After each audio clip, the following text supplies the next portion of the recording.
Efésios, você achou? Capítulo 4.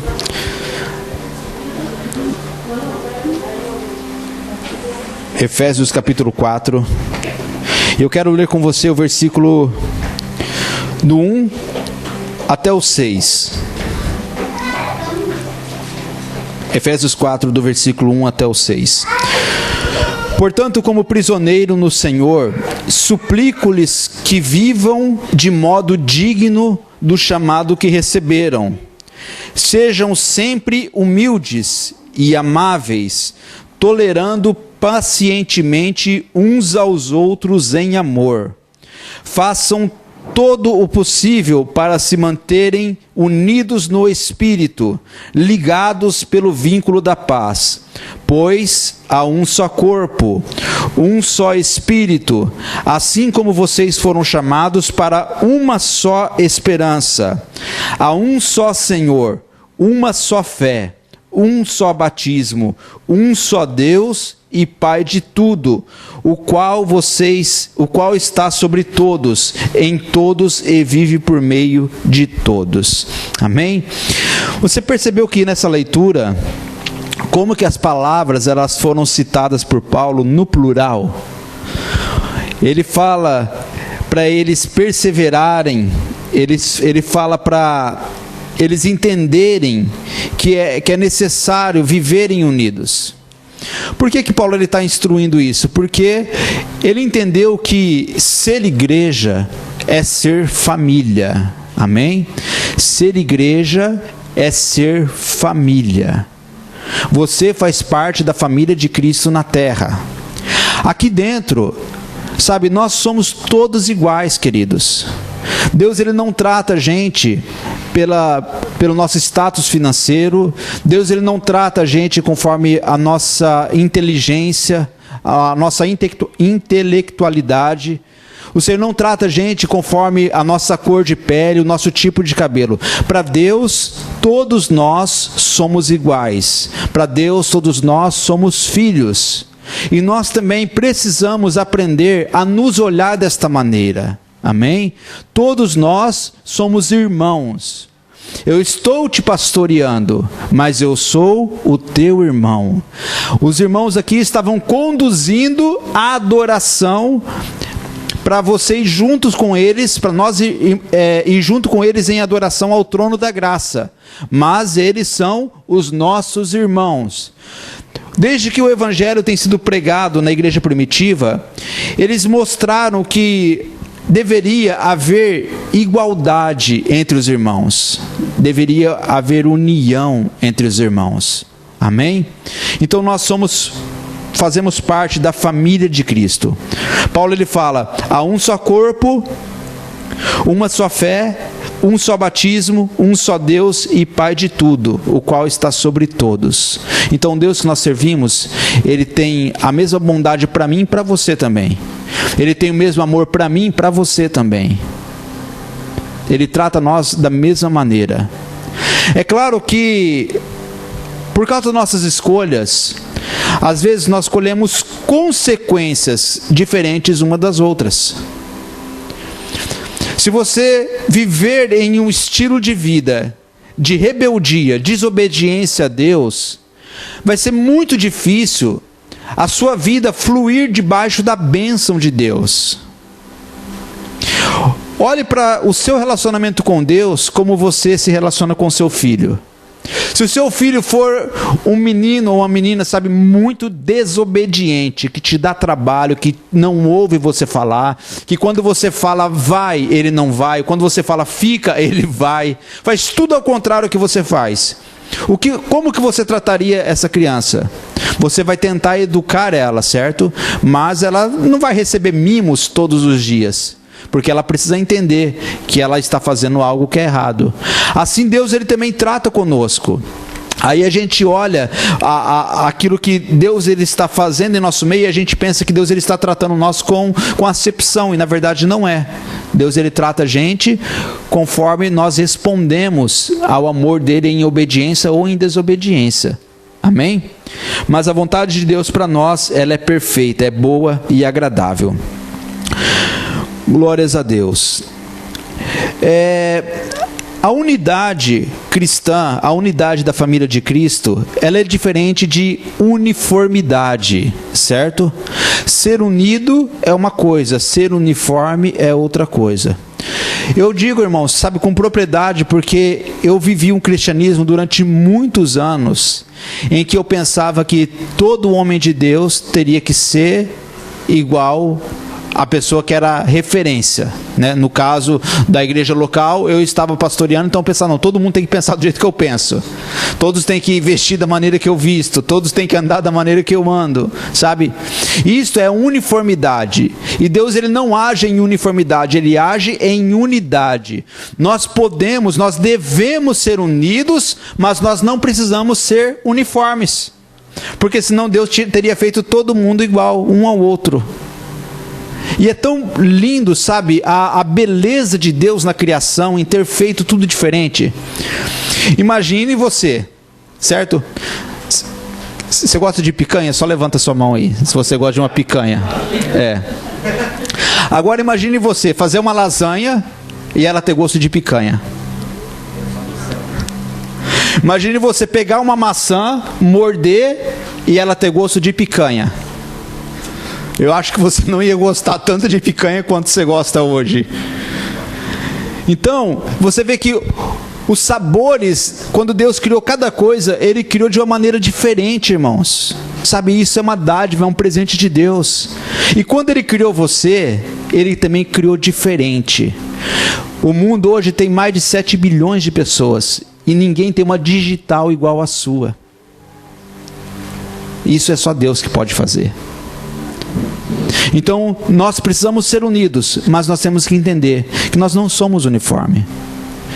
Nós temos a nossa maneira de pensar, nós temos a maneira de ver o mundo, nós temos a nossa maneira de ver o cristianismo, sabe, de ver a vida cristã.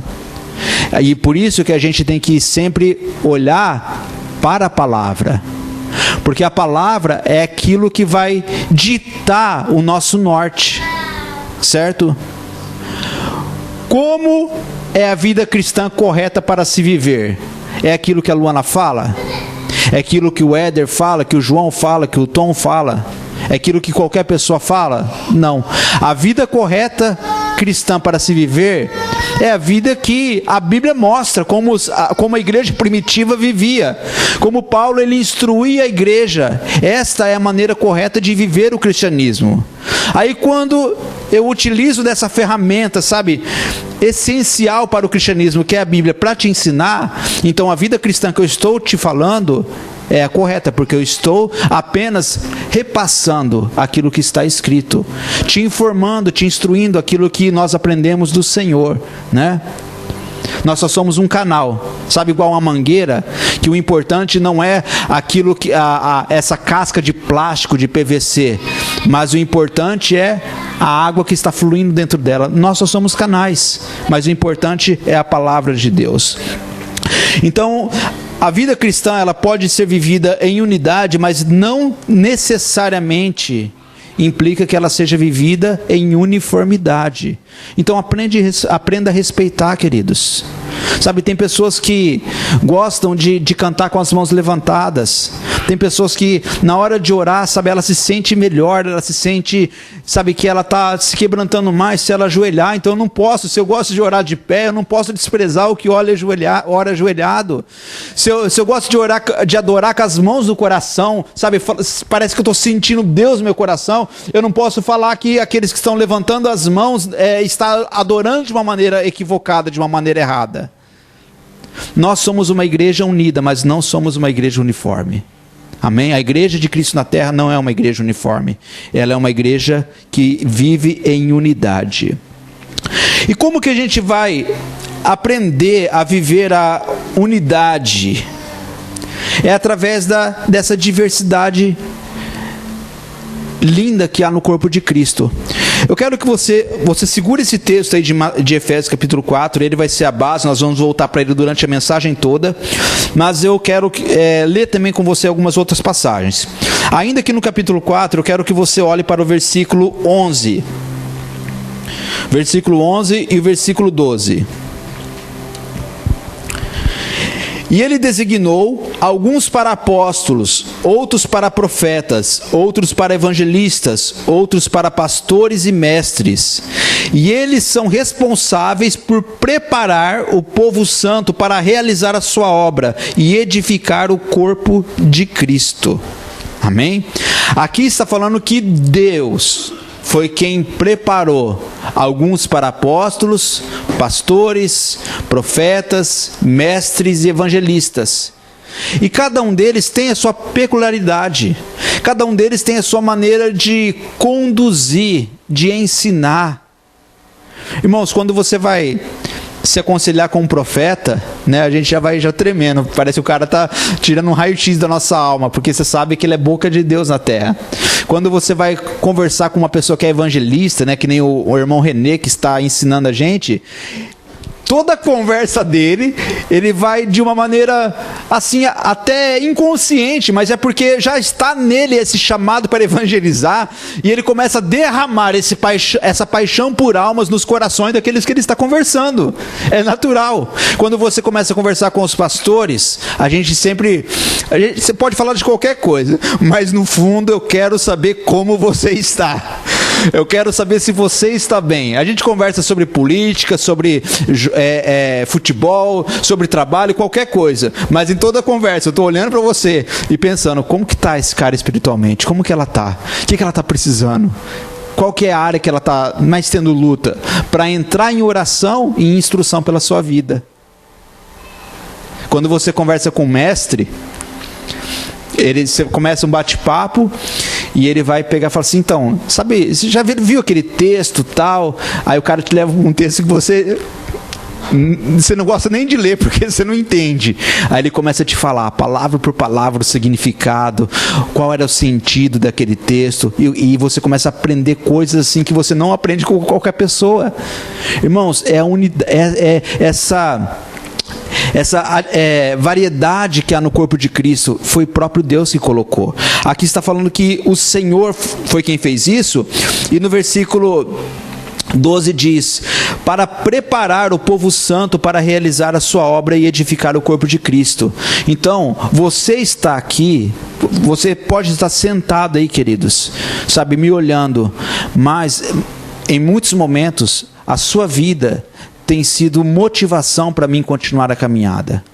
A sua vida tem me ensinado, às vezes você está caladinho, paciente, quietinho, e a sua paciência tem me ensinado às vezes a ficar quieto na hora que eu quero falar, não é? Porque nós somos homens. Então, a família, cada um de nós aprende algo. É lindo isso, irmãos, viver em família, viver em unidade é lindo. Você foi criado com o seu pai, sua mãe, seus tios ou seus avós, sabe? E hoje, na sua fase adulta, você está levando consigo um pouquinho de cada um deles. Um pouquinho de cada um. Porque você aprendeu com eles. Então você está aqui para ser bênção de Deus, para ser canal de Deus em nossa vida. Por isso que é importante a gente viver em unidade. Aí imagina, você pega e você decide não congregar mais. Você decide não participar mais das atividades do corpo de Cristo. Você decide não viver mais em unidade. Quantas pessoas deixam de ser abençoadas pela sua vida? Quantas pessoas deixam de ser abençoadas por causa do seu posicionamento? Eu olho isso como uma coisa séria. No ano de 2017, nós tomamos uma decisão, debaixo da misericórdia e graça do Senhor, de começar esse trabalho. Sabe, já fazem 4 anos que nós estamos labutando. Não tem sido fácil, mas nós estamos perseverando. E hoje eu fico feliz de te ver aqui. Eu fico feliz de ter respondido ao chamado de Deus. Tem muita coisa ainda para fazer, muita coisa para realizar, sabe? Mas eu fico feliz quando eu olho para trás e vejo que eu tomei a decisão certa. Porque eu olho para você e penso, o que o Hiroshi estaria fazendo hoje se ele não estivesse aqui? Aonde a Jeane estaria se ela não estivesse aqui? É importante, irmãos. Então você também precisa se posicionar nessa família de Cristo. Sempre tendo em seu coração viver em unidade. Amém? Ainda comigo no livro de 1 Coríntios, vamos lá. É só voltar 2 livros. 1 Coríntios, no capítulo 12.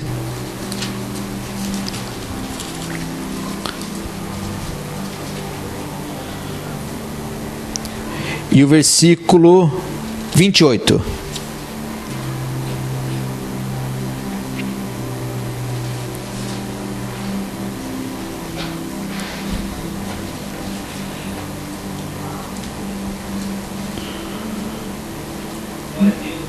Doze, 28. Deus estabeleceu para a igreja, em primeiro lugar os apóstolos, em segundo os profetas, em terceiro os mestres, depois os que fazem milagres, os que têm dons de cura, os que ajudam os outros, os que têm o dom de liderança, os que falam em diferentes línguas.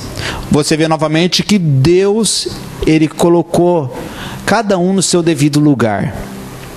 Aí no versículo 29, ele mostra a diversidade que há. Ele fala: mas são todos apóstolos? Somos todos profetas? Somos todos mestres? Todos nós temos o poder de fazer milagre? Todos temos o dom de curar? Todos temos capacidade de falar em diferentes línguas? Todos temos a capacidade de interpretar o que é dito? Aí ele faz uma pergunta. Eu lembro que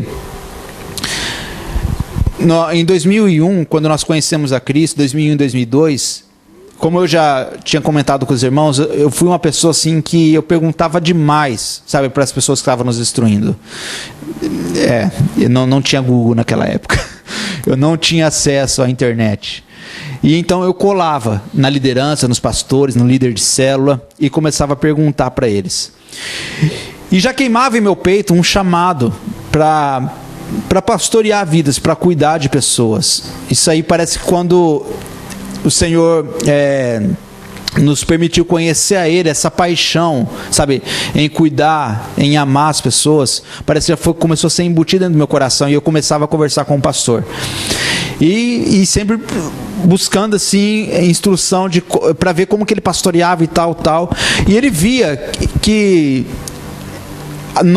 eu como menino naquele momento, porque você pode ter 50 anos, querido, no momento que você nasce em Cristo, você é um bebê espiritualmente. Você precisa de leite, você precisa aprender, você precisa amadurecer, sabe? E naquele momento ele viu que eu estava meio que desesperado, não querendo cargo, posição, mas querendo conhecer. E ele sim foi falando: calma, deixa eu te ensinar. Aí eu falei: pastor, por que se é tão importante ter pastores, por que todos não são pastores? Aí ele falou assim: como que eu vou te explicar, cara? Ele falou: Éder, você imagine que numa fábrica de produção, para essa fábrica ter produção, precisa ter alguém atrás dando suporte na administração. Porque para eles produzirem, alguém vai ter que fazer pedido, vai ter que comprar material. Você imagine se todas as pessoas fossem administradores. Se todo mundo da fábrica estivesse trabalhando no escritório. Eu trabalhava na época numa fábrica de café solúvel, e ele usou, sabe, essa analogia para me ensinar. E me levou para esse texto. Então hoje eu entendo que é legal você admirar, você assim, ficar fascinado, sabe, com o fluir dos dons em muitas pessoas, mas cada um tem um chamado de Deus. Irmãos, eu amo adoração. Sabe, meu coração começa a saltar quando eu vejo adoração.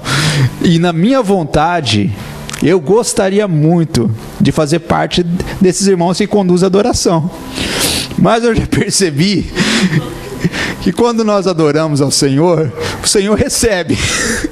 Mas nem todos recebem, porque a gente até tira-se a concentração de alguns pela falta do chamado nessa área. Então eu falei: não, eu tenho que sossegar e deixar fazer quem foi chamado para fazer. É a variedade, a diversidade que há no corpo de Cristo. Ainda aqui no livro de 1 Coríntios, no capítulo 12, olhe para o versículo 7 e o 11.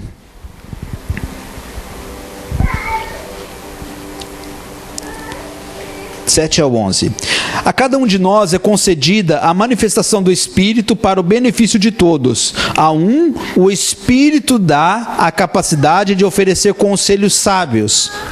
A outro, o mesmo Espírito dá uma mensagem de conhecimento especial. A um, o mesmo Espírito dá grande fé. A outro, o único Espírito concede o dom de cura. A um, ele dá o poder de realizar milagres. E a outro, a capacidade de profetizar. A outro, ele dá a capacidade de discernir se uma mensagem é do Espírito de Deus ou de outro espírito. E a outro, ainda, dá a capacidade de falar em diferentes línguas. Enquanto a um outro dá a capacidade de interpretar o que está sendo dito. E tudo isso é distribuído pelo mesmo e único Espírito, que concede o que deseja a cada um. Amém? Aqui ele está falando dos dons. E ele mostra que é Deus que dá para cada um conforme o quê? Conforme Deus decidiu. Certo? É claro que nós temos que buscar com zelo os dons espirituais. E quando você decide ter um crescimento espiritual, e você começa a entrar em oração, buscando para Deus liberar sobre você dons espirituais, o próprio Espírito Santo que habita em você, ele vai começar a te impulsionar a buscar em oração o dom que ele deseja te entregar. Então é Ele que dá para todos. Você vê que não há uniformidade, irmãos. Há variedades. E isso não pode tirar a nossa união. Nós temos que ser unidos, independente das nossas diferenças. Eu sei que, como família, sabe, nós somos a família de Cristo aqui. Assim como você tem a sua família, como que você age na sua família? Geralmente, quando você vai na casa dos avós e tal, geralmente é assim, quando chega um primo, você pode estar conversando com todo mundo, chega um primo que é seu chegado, você deixa o pessoal lá e conversa um pouco mais com ele. É natural isso, porque você tem afinidade, vocês têm muitas coisas em comum. Na igreja de Cristo, isso também vai acontecer. E isso não significa que é panelinha, não. É porque as pessoas têm algo em comum, embora são diferentes uma das outras. Mas o importante é todos nós estarmos unidos, todos nós estarmos juntos, certo? Glória a Deus. Nessa mensagem eu não vou entrar ainda na parte do corpo humano. Na Santa Ceia a gente vai continuar ainda um pouco falando sobre esse assunto, mas hoje eu quero falar sobre Efésios aqui, capítulo 4. Então, para tentar explicar esse tema da unidade, o apóstolo Paulo, em Efésios 4, ele expôs unidade definindo ela de 7 maneiras, amém? Então anote aí, a primeira, a unidade do corpo. Vamos lá para Efésios capítulo 4. Anote aí no seu celular, anote na sua Bíblia, em um rascunho. As 7 características da unidade. A unidade do corpo. Então, versículo 4 fala: pois há um só corpo. Amém? Quando o apóstolo Paulo ele fala sobre igreja, ele fala o seguinte, que a igreja, ela é o corpo de Cristo. Olha aqui, queridos. A igreja é o corpo. E ele diz que a igreja é o corpo e Cristo é o cabeça. O seu corpo, você consegue dividir ele? Será que, se o seu braço está cansado pelo trabalho que você fez ontem, aí no outro dia o braço fala, eu não quero ir trabalhar não, mas o seu corpo tem que trabalhar, então fala, não, tá, vou desrosquear você aqui, desconectar, desacoplar você do corpo, vou deixar você em casa, né? Quando é um implante, alguma coisa assim, mecânico, às vezes a pessoa até consegue, mas naturalmente isso é impossível. Então o corpo de Cristo, ele é indivisível, não dá para se dividir, certo?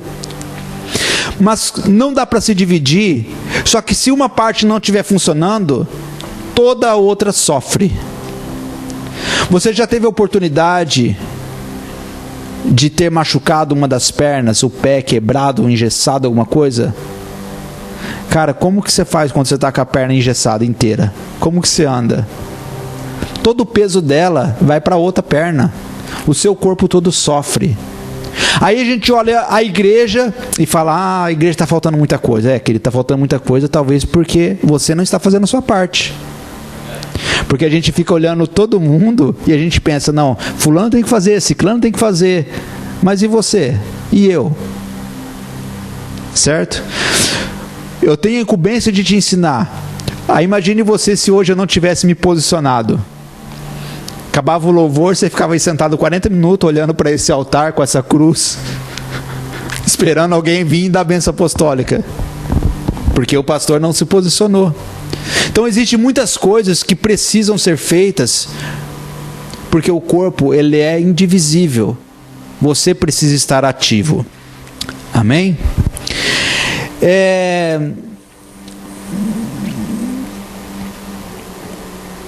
Certo. Tem uma história aqui que eu quero ilustrar com vocês. Certo domingo, em uma marcenaria, as portas estavam fechadas. E aí, ninguém trabalhando, tal. As ferramentas ali começaram a fazer uma reunião, sabe? E eles estavam assim, um nível de estresse muito alto, que sabe, algo que não acontece no corpo de Cristo, né? Ninguém fica emburrado com ninguém, ninguém fica chateado com ninguém, né? Espero que não aconteça, mas a gente sabe que acontece. Aí o que aconteceu? A lixa daquela marcenaria, ela se levantou e falou assim, olha, por mim, o martelo não fazia parte desse trabalho. Sabe? Aí todo mundo, mas por que o martelo? Aí a lixa fala, porque o martelo ele fica fazendo barulho, ele fica batendo em um monte de lugar, vocês não escutam ele, às vezes a gente está quieto, a gente está descansando, e ele fica, tá. Aí o martelo olhou para a lixa e falou assim, mas você é muito áspera, você é muito grossa, quem não deveria fazer parte do trabalho é você. Aí todo mundo ficou assim observando. Aí eles olharam para o parafuso e falou assim, e esse aí então? Por que a gente não tira ele? Porque se ele quer chegar num lugar, se ele quer cumprir um propósito, ele tem que ficar dando voltas até chegar nesse lugar. Aí o parafuso olhou e falou assim, mas vocês estão falando de mim? Quem que se acha aqui nessa marcenaria? Olha lá ela na parede, a régua. Ela se acha certinha. É ela que fica medindo todo mundo. É ela que fica falando pro marceneiro se está tudo certo ou errado. Então, se alguém está incomodando, é essa régua. Aí, enfim, não conseguiram resolver. Quando chegou na manhã seguinte, o marceneiro pegou cada ferramenta para fazer o seu trabalho com perfeição. Você entende que cada parte é importante para Deus? Cada parte é importante, queridos. Sabe, eu ouso falar nessa manhã que até os meus defeitos te ajudam a crescer.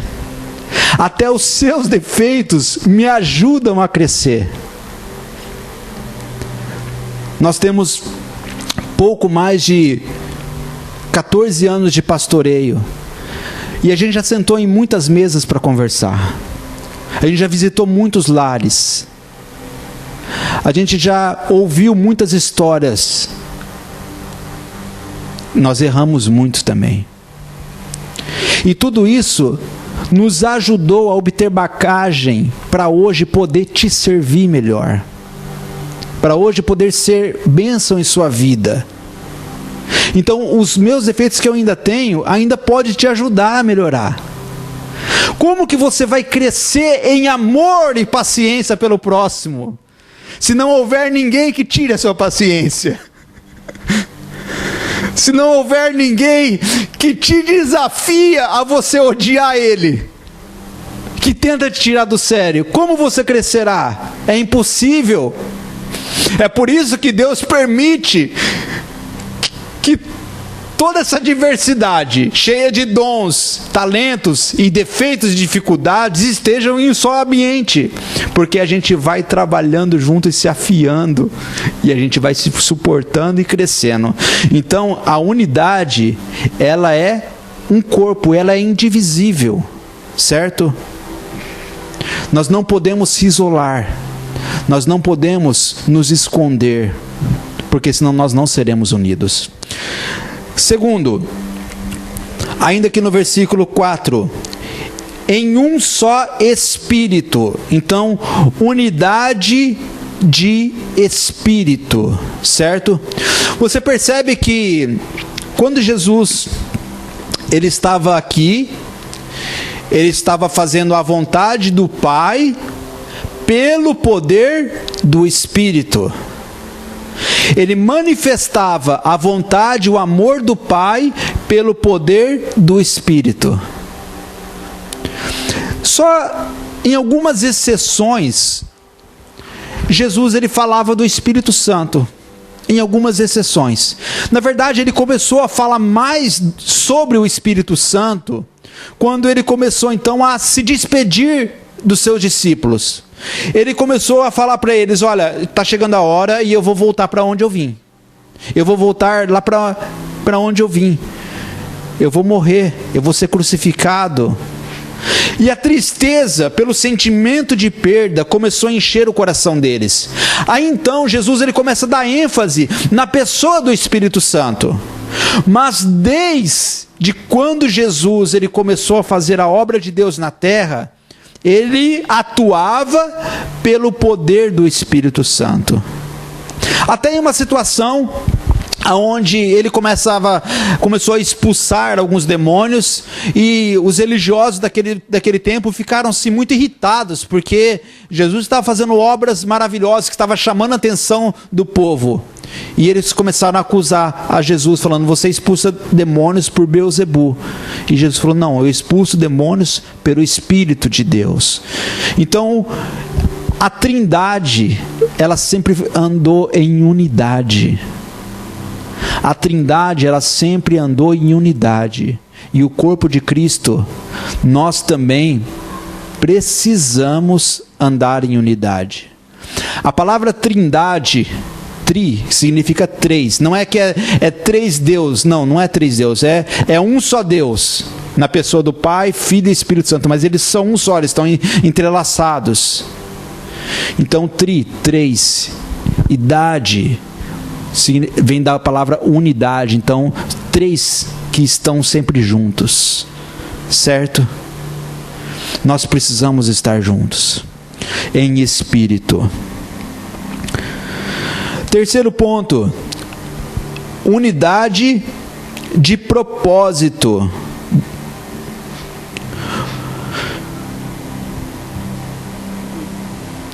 Unidade de propósito. Qual que foi o propósito de Deus na criação? Será que não tinha mais nada para fazer no céu? Para Deus decidir criar a terra e criar os homens? Com certeza, não era porque ele estaria desocupado ou estaria cansado da sua rotina. O propósito da criação foi para que Deus aumentasse a família. Existe um salmo que fala que quando Deus ele fez os homens, ele fez por pouco menor que Deus. Irmãos, a irmã Michele, ela estudou muito tempo biologia, ela gosta muito de biologia. Você sabe a variedade de animais que há, de plantas, de insetos, mas nada é parecido com Jesus, nada é parecido com Deus. Sabe o que é parecido com Deus nessa terra? Você. Você é feito à imagem de Deus segundo a sua semelhança. Então Deus, quando Ele desejou criar o homem, o que Ele fez no céu? Para criar todas as coisas, Ele só falava. Se você ler Gênesis capítulo 1, Deus começa a falar: haja luz, haja divisão nas águas, e as coisas foram acontecendo. Agora, quando foi criar o homem, ele disse assim: façamos. Houve unidade na criação, unidade de propósito. Por que nós estamos aqui? Porque há um propósito em comum. Sabe, você não está aqui para comer um pastel. Seria bom que tivesse no final do culto, né? Fica a deixa aí. Você não está aqui, sabe, para comprar uma roupa, não. Você está aqui porque você ama Jesus. Você está aqui porque na sua casa, durante a semana, você sentiu o desejo de estar com a família adorando a Deus. Você está aqui porque você sabe que o Senhor tem uma palavra de instrução para o seu coração. Há um propósito em comum. Então Deus, Ele age desta maneira. Abre em Efésios capítulo 1. Efésios capítulo 1.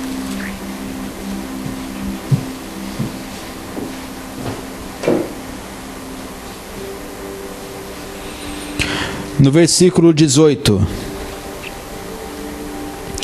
Eu oro para que o seu coração seja iluminado, a fim de que compreendam a esperança concedida àquele que Ele chamou, e a rica, gloriosa herança que Ele deu ao seu povo santo. Amém? Qual que é o propósito de Deus para você e para mim? Eu sei que o Senhor, Ele tem muitas coisas para fazer, realizar em nossa vida aqui, mas o propósito maior de Deus é te colocar dentro da Nova Jerusalém, é te levar para o céu. O povo, quando ele saiu do Egito, eles ficaram peregrinando no deserto e muitas coisas aconteceram ali, segundo a vontade de Deus e permissão do Senhor. Mas o propósito maior deles não era para eles morrerem no deserto. O propósito maior de Deus para eles era que eles chegassem protegidos à terra prometida e desfrutassem ali da herança do Senhor. Então nosso propósito em comum é ir para o céu. Esse é o nosso propósito. Aí algumas coisas precisam acontecer para que a gente consiga entrar lá, certo? A perseverança, ganhar mais pessoas. Tem tantas pessoas que estão precisando de Jesus, irmãos. Então a gente tem um propósito para ir para o céu. E Jesus, Ele olha para nós e fala assim, mas tem pessoas que precisam ser salvas ainda, vai atrás deles. Aí a gente se une, se movimenta, aprende sobre missões, faz gamã e tenta buscar as pessoas que ainda não conhecem o Evangelho. Por quê? Para que eles também venham se beneficiar desse propósito, que é estar no céu com Jesus. Amém? Então a unidade de propósito. Quarto ponto, a unidade de autoridade. Aqui em Efésios 4,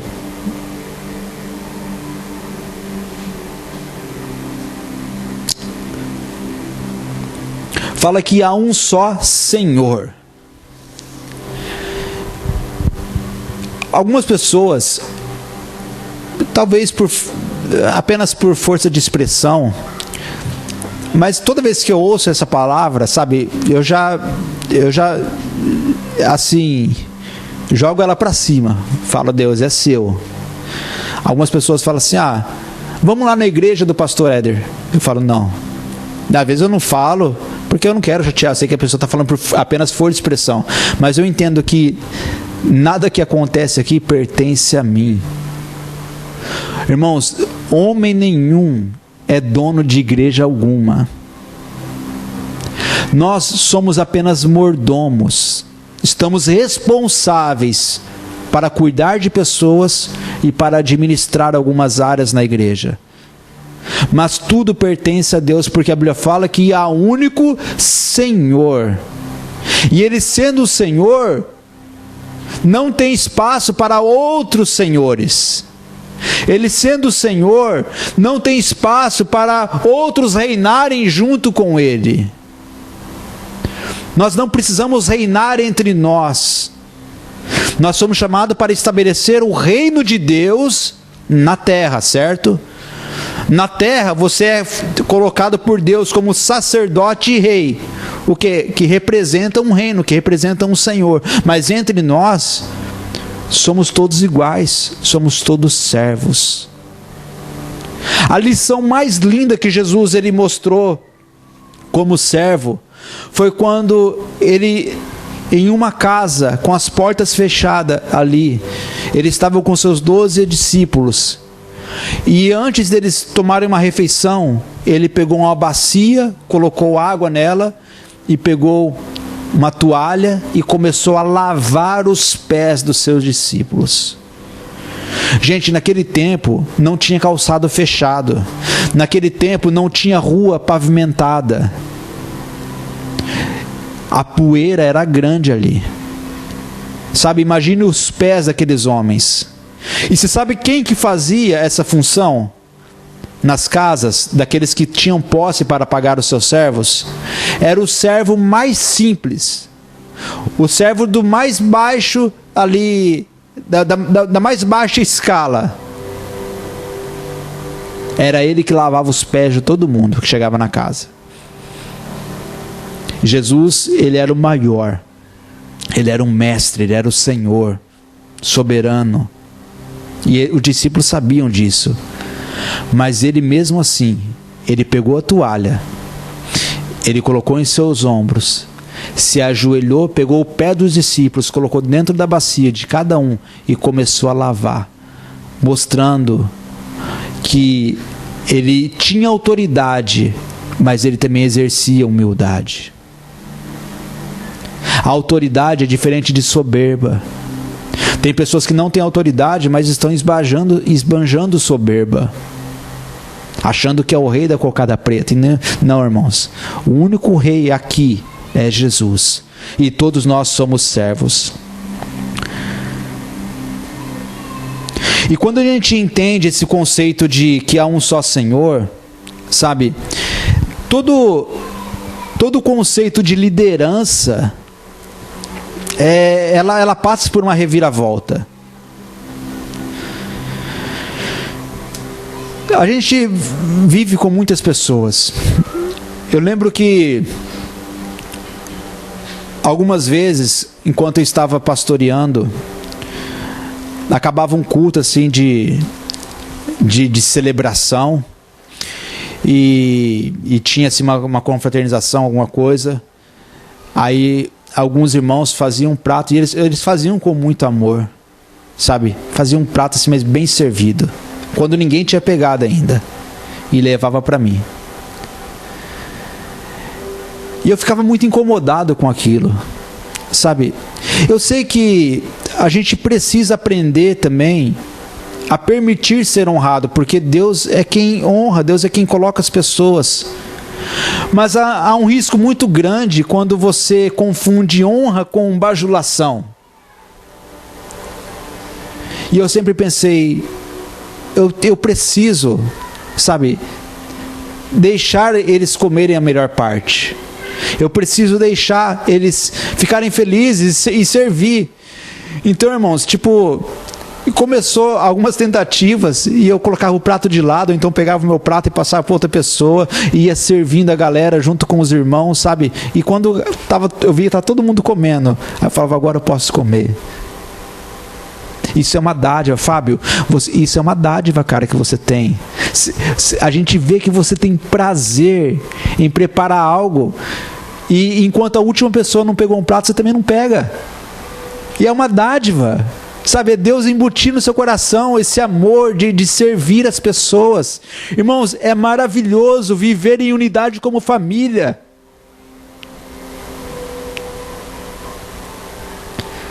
Então, no nosso meio, irmãos, não há senhores, há um só Senhor, Jesus Cristo. É Ele que nós devemos servir. E o que nós fazemos um para os outros, Hiroshi, a gente faz por Ele. Eu gosto muito de você, te amo de verdade, mas todas as vezes que eu entro em contato com você, é porque eu lembro que você é filho de Deus e você precisa ser cuidado. Com cada um de vocês. Amém? Louvado seja Deus. Quinto ponto, unidade de fé. Unidade de fé.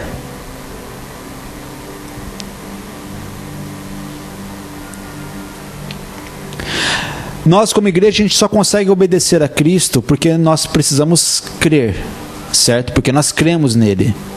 Em Hebreus, no capítulo 11, fala assim que é impossível agradar a Deus se você não tiver fé. Porque aquele que vem até Deus primeiro precisa acreditar que Ele existe e que Ele é o galardoador daqueles que o buscam. Então a fé, ela é essencial na unidade. A gente está falando aqui, a gente já falou sobre autoridade, sobre propósito, sobre unidade de espírito, sobre unidade de corpo, e tudo isso é alavancado através da fé. A fé, ela não é um fim em si mesma, mas ela é um mecanismo que nos leva a alcançar um objetivo, a alcançar um propósito. Por isso você precisa exercer a sua fé, certo? Assim como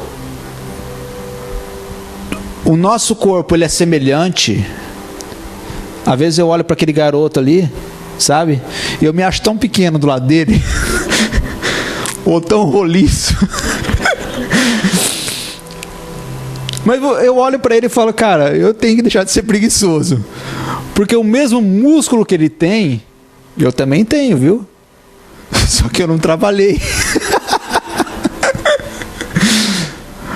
A fé, Deus ela embutiu em cada ser humano. Só que alguns exercitam a fé da maneira correta e vivem o sobrenatural de Deus. Alguns não exercitam. Então a fé, como que ela fica? Quando você não exercita um músculo, ele fica... Como que é a palavra? Isso. A pessoa que ela fica em coma 3, 6 meses, irmãos, ela tem até dificuldade para andar depois que sai do coma.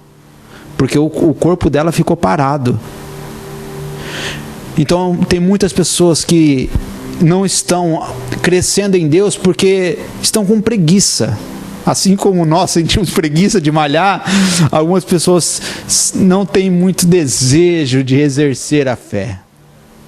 Certo? Então a fé, ela não é um fim em si mesma, mas ela é um meio que nos leva a alcançar um objetivo. Vamos aqui ainda em Efésios capítulo 4. No versículo 5 ele fala, uma só fé. E aí no versículo 13, ele disse, até que todos alcancemos a unidade que a fé e o conhecimento do Filho de Deus produzam e amadurecemos, chegando à completa medida da estatura de Cristo. Então aqui está falando que a fé e o conhecimento de Deus, ela vai produzir em nós amadurecimento. Então nós precisamos ser unidos em fé também, irmãos. Daqui a pouco a gente vai começar a orar aqui pelos propósitos. Se você ainda não fez se você tem alguma necessidade de que nós intercedemos junto com você por algo, você ainda pode escrever ele no papel, colocar ali na caixinha de oração, ou então colocar aí nos comentários. A equipe de mídia está anotando. E no final nós vamos orar, e nós precisamos unir a nossa fé nisso. Jesus, ele ensinando sobre fé, ele disse assim, que aquilo que 2 ligarem na terra, será sido ligado no céu. Uma palavra comum que nós falamos sempre é amém. Sabe o que significa a palavra amém? Que assim seja. Você está concordando. E quando você concorda sobre algo aqui na terra, Deus ele fala, opa, tem alguém ligando uma chavinha lá embaixo. Então vamos ver o que a gente pode fazer. E ele começa a operar. Uma só fé. Louvado seja Deus. Número 6. Unidade no batismo. Aqui no versículo 5 ainda ele fala, e um só batismo. Um só batismo. O que significa, irmãos, o batismo? A palavra batismo, ela significa imergir, mergulhar. Nós precisamos estar envolvidos, certo? Nós precisamos estar envolvidos com a família de Cristo. O batismo, ele é a confirmação ou a confissão pública dos nossos votos ao Senhor. Sabe quando você Você vai casar? Talvez sim, talvez não, né? Mas geralmente quem vai casar pega a noiva, pega o noivo e vai até o altar e faz uma confissão pública ali com os votos e falam até que a morte nos separe e tal. O batismo, ele é uma cerimônia que mostra que você está entregando verdadeiramente a sua vida a Deus. O batismo é algo que mostra que você está fazendo um compromisso com Cristo. É por isso que a gente não pode batizar uma criança que é recém-nascida, irmãos. Se eu perguntar hoje para o Richard se ele aceita Jesus, se ele crê em Jesus, irmãos, ele vai começar a falar qualquer coisa, ou repetir as palavras que eu estou falando, porque ele é criança, ele não consegue ainda raciocinar de uma maneira adulta. Por isso que o ciclo da fé, qual que é? Você ouve o Evangelho, você crê no Evangelho, ou não crê, e por você crer no Evangelho, você toma uma decisão de permanecer no Evangelho. Ou uma decisão de falar, não, ainda não. Eu até acredito, mas eu ainda não quero um compromisso. Aí a partir dessa decisão, então você é batizado, certo? Então o batismo, ele significa imergir, mergulhar. É quando você coloca alguma coisa dentro ali de algo. Nós precisamos estar envolvidos uns com os outros, envolvidos como igreja. Você sabe como que anda a sua igreja? O lugar que você congrega, a sua família de Cristo? Você sabe se essa pessoa que está do seu lado, ela está empregada? Você sabe se a pessoa ela está precisando talvez de um alimento? Você sabe se essa pessoa ela está enfrentando alguma crise, se está com depressão? Sabe se ela está passando algum perrengue no Brasil que está precisando de oração? Será que ela está precisando conversar com você? Abrir o seu coração, desabafar? A igreja, será que está precisando de ajuda? Envolvimento. Nós não podemos viver um evangelho sem envolvimento com o corpo de Cristo. Eu falei que não ia entrar na parte do corpo, mas eu vou dar só uma palhinha só. Você imagina o braço fala assim, eu não vou me envolver não com o tórax, não com o corpo. Irmãos, é daqui que vai fluir para ele a saúde. Você vê como que é importante cada parte. Número 6, nós já estamos caminhando para o final, ok? A unidade familiar. Versículo 6 fala: um só Deus e Pai de tudo. No Éden, queridos, Deus ele desejou aumentar a família. Ele é Pai. Você pode pregar o Evangelho para o seu filho e instruir ele no caminho do Senhor, e você deve fazer isso. Mas quando o seu filho conhecer a Cristo, ele não vai ser neto de Deus. Mesmo que você fez um papel de paternidade espiritual, ensinando, instruindo, Deus ele não tem netos, Deus ele não tem sobrinhos, Deus ele tem apenas filhos. Amém? Então Deus ele sempre vai chamar a gente para viver em família. Abra comigo em Romanos, o capítulo 11. Romanos 11, versículo 36.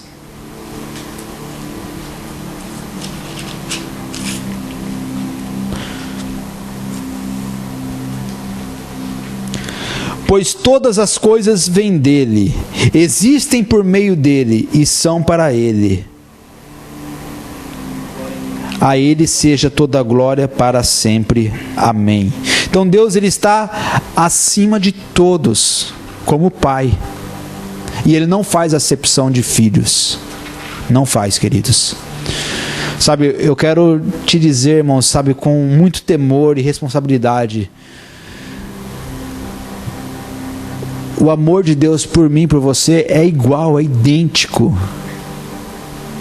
A alegria de Deus, ela pode até oscilar conforme, como eu disse no início dessa mensagem, a nossa obediência ou desobediência, a gente pode despertar no coração de Deus um sentimento de alegria, ou então a gente ainda encher um pouco mais o cálice da ira dele, com os nossos pecados e ofensas. Mas o amor de Deus é imutável, imutável. Olhando para a Bíblia, olhando para a palavra de Deus, eu entendo que Deus, ele ama tantas pessoas, e até mesmo no dia do juízo, aonde vai separar os bodes das ovelhas, onde Deus, ele vai chamar o seu povo para a sua direita e vai colocar num lugar seguro, num lugar de descanso, e vai destinar aqueles que não escolheram aceitar a Cristo, viver com Cristo, que rejeitaram o Evangelho. Deus vai mandar essas pessoas para um lugar de perdição. É meio tipo, hoje em dia não é muito comum você ouvir isso, mas o Evangelho não mudou, tá, queridos? A gente prega, a gente fala das coisas do céu, mas eu preciso também falar do inferno, porque o inferno é real e Deus não quer que você vá para lá. E eu falo sem medo de errar: todas as pessoas que serão lançadas naquele lugar chamado inferno, irmãos, naquele momento o sentimento de Deus não vai ser um sentimento de ódio, mas ele vai se entristecer, porque ele ainda vai continuar amando aquelas pessoas, sabendo que elas não fizeram a escolha dela, e por fazer a escolha dela, Deus respeita o livre-arbítrio, e elas não vão poder estar com o Senhor. Às vezes a gente pensa que Deus, ele vai odiar as pessoas. Irmãos, Deus não odeia ninguém. A única coisa que Deus odeia é o pecado, certo?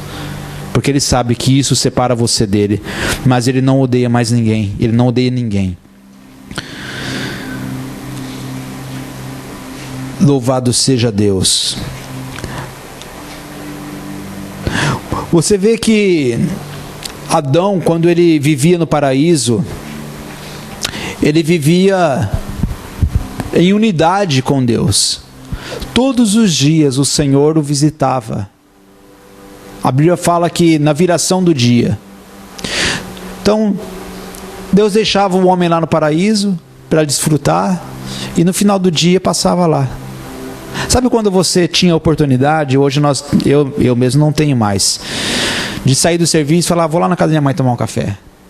Aí você passa lá e toma um café e conversa com seus pais, com seus amigos, e depois você vai para casa. Deus, ele fazia isso com Adão. Ele passava lá todos os dias. Só que por causa do pecado, a unidade, ela foi interrompida.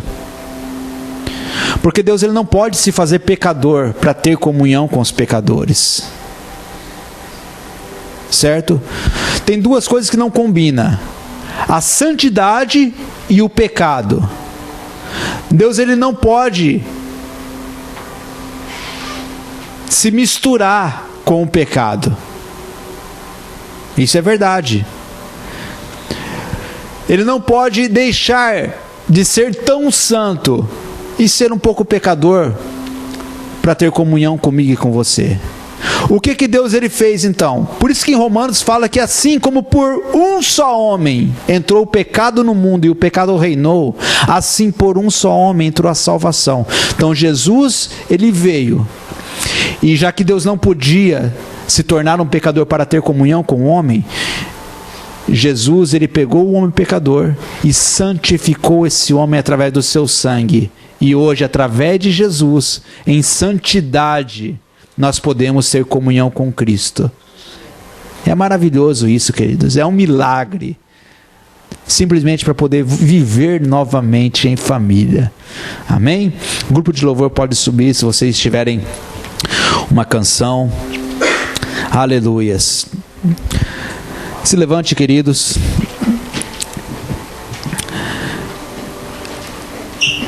Viva em unidade.